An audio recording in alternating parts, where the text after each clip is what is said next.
Today I have the Xtreme Production aluminum tail blade grips with tail shaft, and I'm going to show you what they look like, how to install them, and what I think of them. And the reason I got them is because here's my 130X with stock tail grips. You can see that movement's coming from the tail grips mostly. So I'm going to put on the Xtreme ones and hopefully almost all that will go away. So I'll open up the package.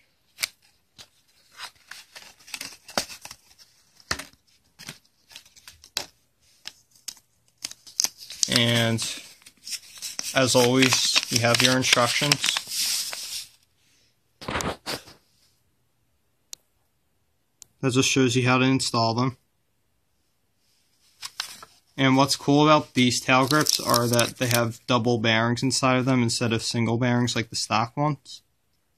So I'm going to open up this package and I'm going to start installing them and show you what they look like. So this is what one of the tail grips looks like.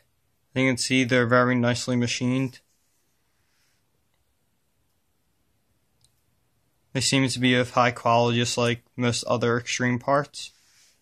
And they included tail shaft, which you have to use. It's different than the stock one. It's perfectly straight, which is also nice to see because a lot of stock tail shafts, they come bent out of the package. It's nice to see that Xtreme is giving us some straight ones. And here are the screws, and they also use these blade grip spacers like they do in the main blades. And that's because the bearings that Xtreme uses are quite large, bigger than stock, so for the blades to fit, you're going to need spacers.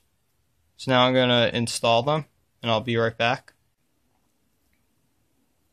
Okay, so now I have the tail blade grips installed. They went on very easily, tail shaft perfectly straight. The screws, they tightened down fully, none of the bearings binded up, everything was perfectly smooth.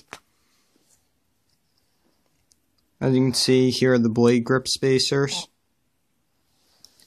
And they did help take some movement out of the tail. As you can see, there's very little movement in this tail. It's going to be nice and tight and give you a nice smooth flight on your helicopter.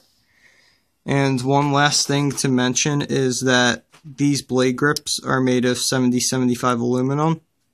So they're going to be very strong and not break or bend in a crash.